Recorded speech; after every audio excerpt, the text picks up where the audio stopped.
Hello everyone, welcome to this week's edition of Telegraph Herald, More in the Score, presented by Dubuque Auto Plaza. I am your host, Steve Ortman. Alongside me this week, Tim O'Neill. Oh my gosh. Calm down. What do you want? I want to come talk to the nice, friendly people of the Tri-States. Oh. All right. Well, what do you want to talk about? I don't know. Whatever. Whatever? All right. Well, let's see. What do you cover? Soccer? Soccer, yeah. Soccer. Okay. Yeah. Soccer. Let's start with some soccer. That sounds good. You excited? A little bit. You a little bit? Yeah, you can tell. Let's talk Dyersville-Beckman boys soccer team. They had a fantastic winning streak, but unfortunately all good things must come to an end. Yeah, it was a state record already going into this season. They ended last year with a 40-match winning streak. They extended it to 47 this year, unfortunately on Saturday. That ended at what is always a tough tournament. It's basically an invitational with most of the state's Catholic high schools. And Dyersville-Beckman at that tournament beat Bellevue Marquette and Waterloo Columbus, but fell to Davenport Assumption in the championship game. Assumption is ranked number 5 in Class 1A. Beckman is number 1. A lot of people on the Beckman team were talking about how good Assumption was when I covered them on Friday against Western Dubuque, and obviously Assumption backed it up. In order to face Beckman in the championship game, they had to defeat number 2 ranked Iowa City Regina, which, if you know much about the Iowa high school soccer scene, and Steve, I know you are a huge fan. Huge. Beckman and Iowa City Regina have won pretty much every 1A state soccer title since I've had the beats in 2010. So, I knew that. It's kind of been, Davenport Assumption has now put their name into that mix, but Dyersville-Beckman, they're still the 2-time defending champion.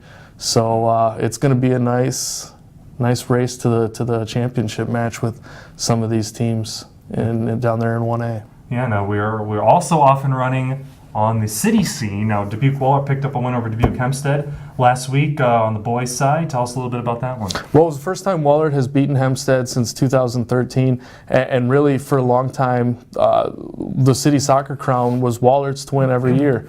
And then the past 3 years, Hempstead came in and kind of took control, and Wahlert had enough finally and put a pretty convincing win on Hempstead. It was just a well-played game and a nice win for them to get that first leg of the city title under their belt. Now they got to play senior next month, and they win that. They sweep the city title. And Wahlert's a team that went to the state tournament last year. They placed 3rd in Class 2A. They're ranked number 5 right now, so I know they got big expectations. And that was a really nice win for them, not only to get the bragging rights over a city rival, but just to kind of reestablish Wahlert as one of the top teams in the city and the state. Sure. Now, as well versed as I am in soccer, I know you two are the same way in tennis. So I don't have to tell you twice, but Dubuque-Wahlert boys and girls tennis programs are off to a great start.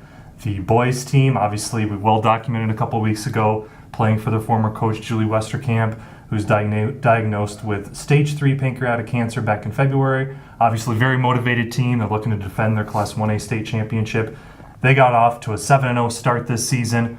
They suffered their first loss on Saturday against Iowa City West, obviously a very tough team in 2A. But off to a great start. They picked up a 9-0 win over city rival Senior last week. I caught up with number 1 singles and doubles player Riley Collins after the victory. Here's what he had to say about the team's hot start to the season. I think the main point to the 6-0 start is just always taking a match and not playing down to other people's levels. We don't take any match for granted, and we just pretend like every match is against Iowa City West, and just keep that mentality of fighting for every point and go until the end. Sure, yourself and Jack Lucy play number 1 doubles together. You're 1 and 2 at singles. Both great players. Talk about that dynamic playing together, as well as basically having 2 number 1 players at the top of the singles lineup. That lineup could be easily switched. We have so much depth that anyone could fill in our slots and pretty much have room for 2 teams. And it's always nice to play with another number 1 as Jack, because he's good enough for that. And then we can just keep working together, and it's pretty fun playing doubles with a person that's about equal level as you. That was Riley Collins, Dubuque-Wahlert boys tennis. On the girls' side, the Golden Eagles also got off to an undefeated start to the season. They've got a new coach this year, well, a new old coach, if you will, and Maria McDonald, who coached 3 years previously at Wahlert, 2009, 10, and 11. During those years, they won a state championship in 09. They had 2 runner-up finishes at state as well, and they're off to an undefeated start this season, so obviously she's getting right back to it. I talked to number 1 singles and doubles player Audrey Hins after their 9-0 victory over Dubuque Senior last week. Here's what she had to say about the hot start to the season on the girls' side of things. Well, for my senior year, I'm hoping to make it to state again. I've made it the past 3 years in a row, and I'm really determined to make it farther than I have in the past. I'm feeling pretty confident about this season, much more relaxed about my play, so I'm excited about that. And overall for the team is going really, really well. We're definitely fighting harder than we have in the past, and we've become a lot closer as a team. Sure, and well, you can tell it's a little chilly, windy day out here to be playing tennis, but you've had a lot of experience at the top of the lineup. Can you talk a little bit about how that's going to be helping you this year? Yeah, I think in the past 2 years being one, but being a sophomore and a junior was a little nerve-wracking, especially a lot of the girls were seniors, they had more experience, and I was kind of just thrown into it my sophomore year.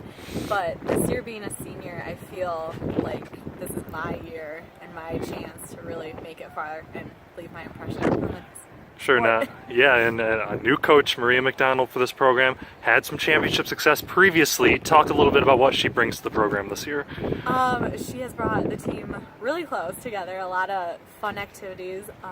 The biggest thing, she is very strict about our diets, which is the problem with me, because I like to have my donuts and a lot of bad stuff. But other than that, she's just making this year a lot of fun, really keeping us all together. All right, that is it for us on this week's More in the Score. What is that? It's a graphic. What's on what's on the teleprompter? It's not right on the teleprompter. I can't read what's on it. It's the graphic for the credits. The graphic. What does that mean? The graphic for the credits. What does that mean? It's for the end of the show. That is it for this week's episode of More in the Score. Okay, What does that mean for the graphic? What does that mean? it's for the end. The end graphic. For more score. To end the show? Yeah, To end the show. yeah. All right, 3, 2. All right, and that is going to do it for this week's episode of More. I can't do it. I can't do it. I don't know what the words are. I can't do it. You know, heck with it. We'll do it live. All right. Stupid thing sucks. Ready in 5, 4, 3. And that is it for this week's episode of Telegraph Herald More in the Score, presented by Dubuque Auto Plaza. I am your host, Steve Ortman, and to play us out, we'll have the classic Telegraph Herald More in the Score graphic. We'll catch you next week.